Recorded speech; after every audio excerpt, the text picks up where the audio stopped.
All right, VR fam, we need to talk. Quest sales are down 27% year over year. The F Reality podcast just shut down, and the visionaries of VR have all jumped ship from Palmer Luckey to John Carmack.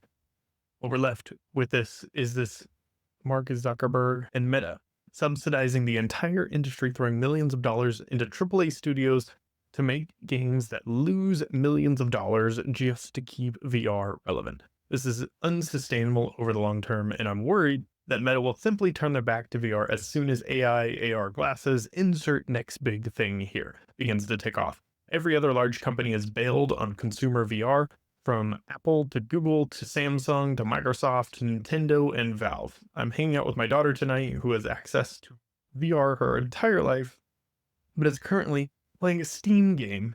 Much like everyone else I know who has tried VR, she just lost interest and no longer even thinks about it. That is a scary claim. If we think that VR is going down, the trajectory of VR is in a downward slope, that we basically have given up, is what you're saying. And that is a scary thought because my whole career is in VR. So I'm confident that I could go get something else, some other coding job, but wow, that is a big claim. But honestly, you've probably seen it too. You've probably seen, looking around, that a lot of the enthusiasm for VR has gone down. And that's honestly just par for the course for VR, unfortunately. A lot of it is these ups and downs, like back when the Full Vision Pro was released, everyone, there was a super high, everyone was super excited.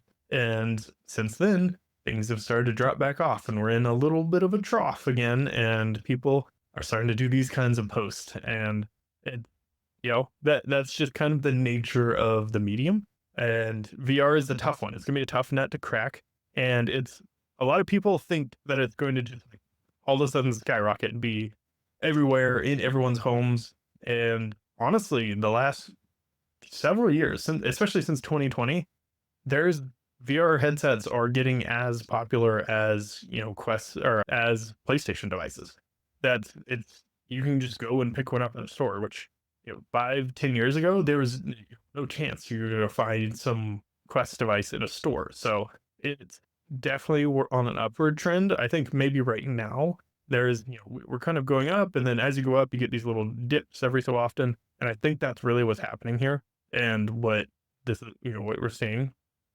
Do I think that Palmer Luckey and John Carmack were the initiators? They Carmack started the gaming industrials, to be honest. And just because Carmack's not making another game right now doesn't mean that he's given up on gaming as a whole. That's not what it means. Palmer Luckey has made a ridiculous amount of money in the defense industry. He's making drones and that kind of stuff, and it's making a significantly more money than if he was just making consumer VR headsets. So people go where the money is, and these two started it, and then going off on it. And yes, Meta is subsidizing the industry because it needs to be subsidized, because people, that's how you introduce the masses to some new technologies. You say, here, try it for really low risk, really low cost, and we'll build it together. And so that's what's happening. So with one of these headsets in everybody's hands, it's going to be significantly easier to sell more, sell better ones, sell newer ones, and that kind of thing. So I think this is a very negative outlook of the VR industry. And I think that we're a little overstepping of like, oh, it's going to be this huge crash. People are just not going to use it anymore. It's not like everyone's just going to give up on it. We just need more apps, to be honest. The biggest thing right now is headsets have finally caught up. We've got the Quest 3, we've got a really good cheap alternative, which is the Quest 3X, which basically replaces the Quest 2 here. And now it's just up to us, developers like me and you, to make some really cool apps that bring people into the platform. There's, back when iPhone started, the App Store was full of just crap. There was nothing useful in the App Store besides your message iPhone app. And as you started out with the flashlight app. It was literally an app that would turn your flashlight on and off.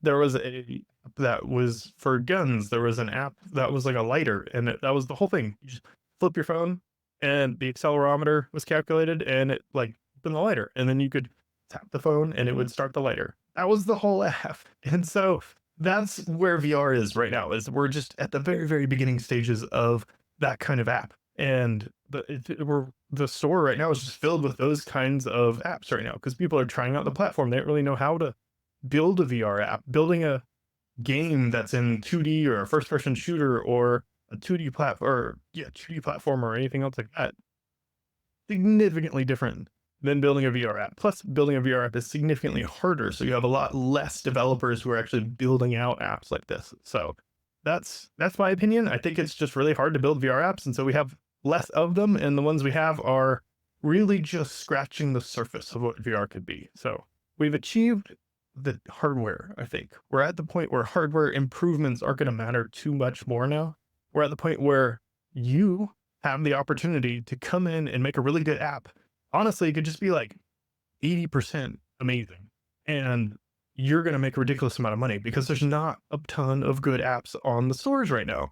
And this is where you get to make your gold. So that's all I have to say about this. I am very excited still about VR. I think if you're going to stay in the VR platform and be in this kind of technology, you got to ride the peaks and ride the troughs.